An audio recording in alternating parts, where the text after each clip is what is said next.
is good, YouTube? Quinn Wade Basketball Analysis coming to you with a quick video. I wanted to let you guys know I got some new merchandise available, not just t-shirt anymore. I got different type of t-shirt, different type of shirts and logos that you can purchase on my spread shirt, and also hoodies now. We have expanded and added more to the channel and more merchandise for the brand. Thanks for supporting. It will be in the description and the links will be in the comment section below. Thanks for helping me and supporting the movement. Quinn Wade Basketball Analysis. I'm going. What is good, YouTube? Quinn Wade Basketball Analysis coming to you on the video. You're going to get this one late, but it still comes out on the same day, which is Sunday. But at the end of the day, we're going to talk about the Memphis Grizzlies. They was able to pick up a W today. They look pretty good right now when it comes to how they've been playing together and how they've been, really gelling and meshing. And nobody really expected Memphis to be in the playoffs. Nobody would have thought that they would have been able to go on this win streak. Even though a lot of their games was easy and games that they should win, they also won games that they probably wasn't favored to win. And they still is a young team. They do got some solid veterans, but they're relying on a lot of players that's under 5 years to really go out there and perform at a high level on both ends of the floor. And they got a rookie quarterback or a rookie, decision maker in Ja Morant. He was a number 2 pick for a reason. A lot of people seen his ceiling and see how good he can be.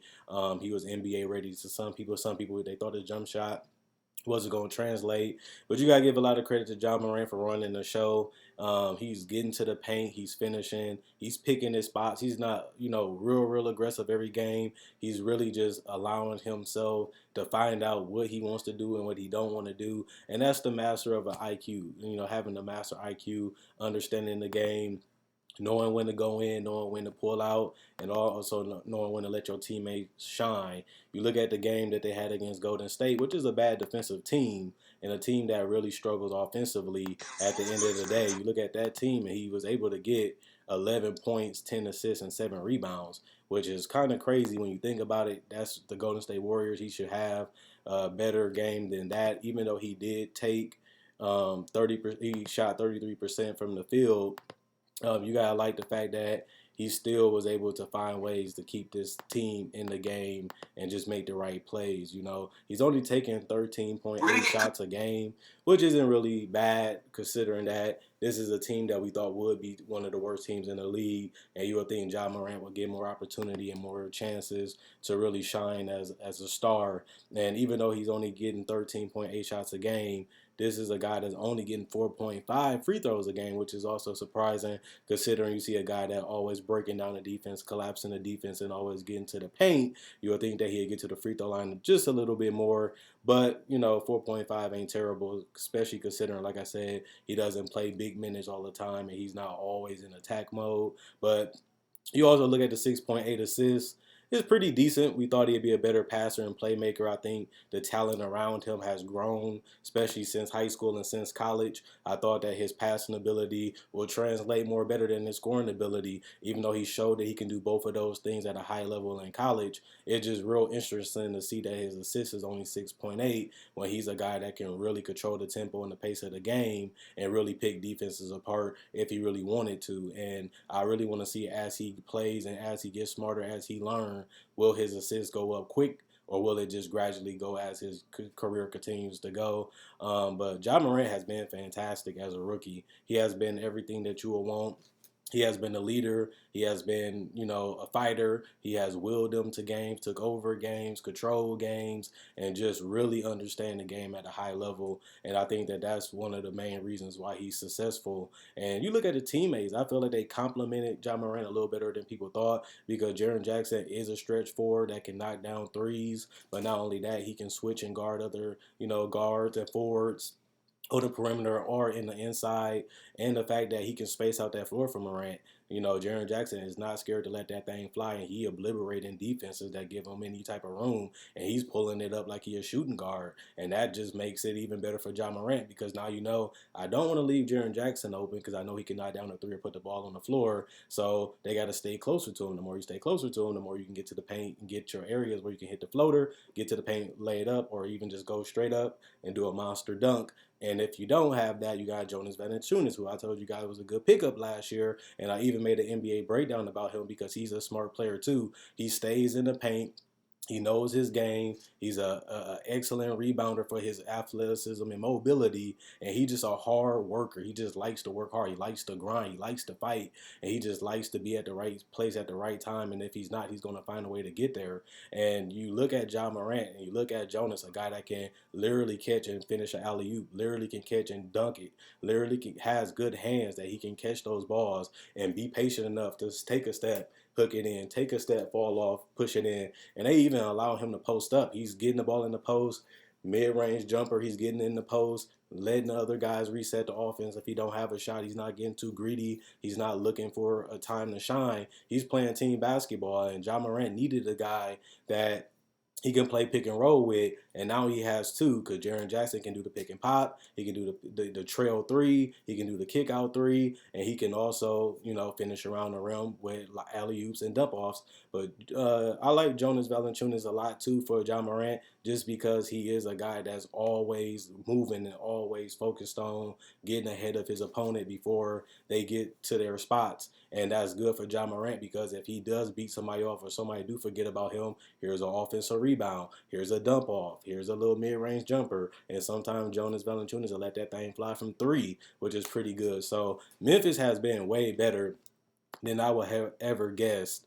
And it's just by a lot of guys that just like to grind, a lot of guys that really likes to play basketball and they enjoy it and they play together. Jaren Jackson and Ja Morant are both averaging 18 points a game. They literally averaging the same amount of points, and you couldn't even tell. Like Jaren Jackson has been on fire this last 2 months, and after he came back from the injury, he has really been a positive thing for them. And I picked Jaren Jackson Jr. to be my most improved player, even though he didn't get off to the start that we all thought he should. He still has found a way to perfect that three-point shot and really be a guy that can play on and off the ball and be a two-way talent, which they do need. My biggest problem still with Jaren Jackson is he don't have the feistiness to get rebounds. Getting 4 or 5 rebounds ain't enough when you're playing that many minutes and you're getting that many opportunities. And they kind of play at a fast pace to get, easier opportunities when they come available just because they do have athletes. And looking at a guy like Dylan Brooks, a guy that can, create off the dribble, hit the mid-range pull up, he can hit the floater, he can knock down shots off the dribble, knock down threes, he can also get to the free throw line. They just have a lot of people that really understand their game and is not trying to be anything different. Tyus Jones, everybody said, is he worth $9 million? He has been a productive backup point guard when they need him. He still is young.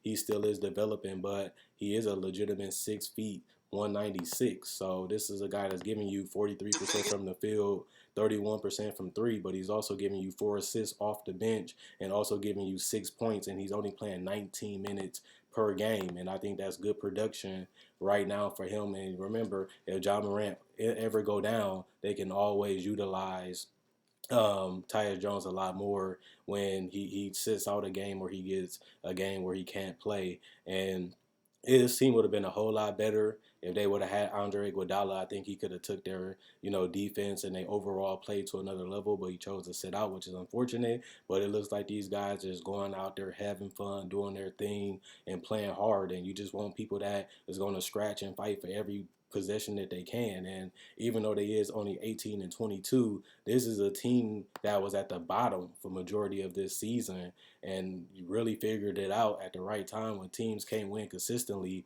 and they was able to go 7-3 in their last 10 games with a team that's very, very young, like I said before, and be able to have a better record than a San Antonio. They have, a better team. Do they have a better team than San Antonio? I'd say no. Do they have a better team than Phoenix or Portland? I'll probably say no, even including probably Minnesota or Sacramento, because most of those teams have all-star to superstar level players, while Memphis don't have those. They have no superstar on this team, but that hasn't really stopped them from being great. That hasn't stopped them from finding ways to attack defenses and find ways to win games. And you would think that a young team would find out how to lose and lose and lose just because they can't close, they can't make the decisions, the pressure too high, and all those things take a toll on you, especially mentally when you're trying to go out there and win games at a young age. And I respect this Grizzlies team. I like the feistiness. I like what they're doing. I think that I have them still missing the playoffs because it's kind of hard to keep this up. But we are starting to see that they really put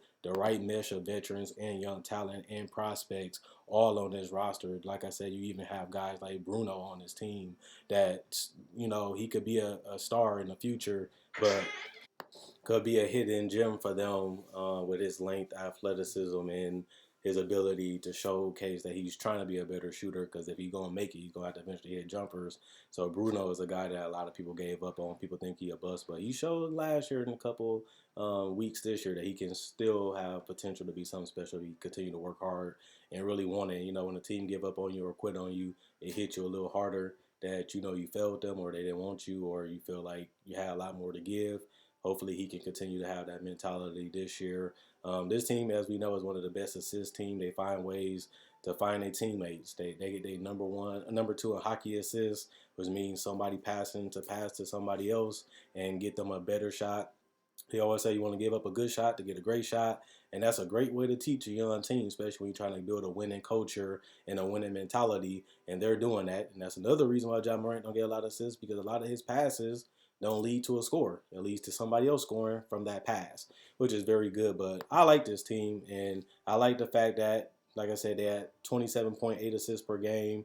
They scoring 113 points per game. It would be higher if they counted how they changed up the lineups and the injuries they had. They probably would be even better offensive team because this is their yearly numbers, not just monthly or weekly. So they where they want to be offensively. They far away from where they need to be defensively. But when you look at the talent on this roster, you don't really see any great individual defenders or help defenders. And you can't really say Jaren Jackson just because he fouls a lot. He gets baited into fouls and he contests is good, but he still got to work on his interior defense if he really wants to be known as one of the better defenders. So he's real young, around the same age as John Morant in his early 20s, in the beginning of his 20s. So he got a long way to continue to develop and get into where he needs to be mentally, physically, and just understanding the game and playing it at the highest level offensively and defensively. And you can say the same thing about John Morant. He has the body and the athleticism to be a great defender. We just will see if he develops into one.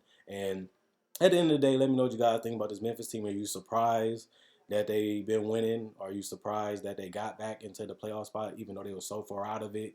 And are you surprised that this team has rallied and really showed that they're going to go out there and compete no matter who they got on their roster, no matter who wants to play, no matter who injured, they're going to try to go out there and get that W. You don't see that feistiness in a lot of young teams. A lot of them quit. A lot of them teams concede baskets. A lot of them teams go hero ball. And you don't really see that right now with this Memphis Grizzlies team. And that's very impressive. And that's the right way to coach and build a team. And that's the way you want them to think when they on the court together. And they do. Now it's just about if they don't get to this A spot, they kind of make it harder for them to get a lottery pick, which probably would have benefited them. But I will say this, people might think I'm crazy. A lot of people saying this draft, after the top three, top five, it's not really any great prospects when it comes to NBA ready talent or even future superstars. So them being the AFC might help. It might sell some tickets, might get them some playoffs and a lot of hype for next year. But it also may not be that terrible of a miss this year just because no real team, no player really blows you away at the top after the top five. So if you're a Grizzly fan and you're saying, I don't want us to win, I want us to lose, this might be the draft that you want to skip if you want to build in the right direction. And if your team learns how to play and play this well together as they do in the Western Conference where it's hard as heck to make the playoffs, and that's why I don't have them making it, and I'm just surprised that they made it this far and they showed this much skill and this much evolution. At the end of the day, this is a special team.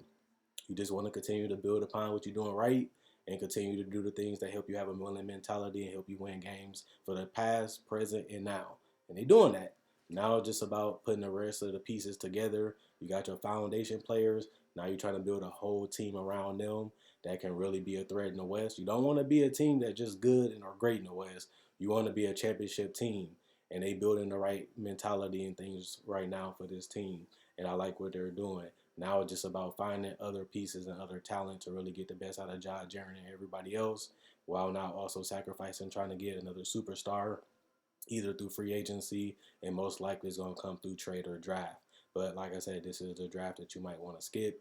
And if that's the case, you got something to look forward to if you make it to the playoffs. And this will be something that the fans can always throw up in our faces. Nobody had us making it to the playoffs. Nobody believed in us. And right now they're in the 8th spot. They can say that to me.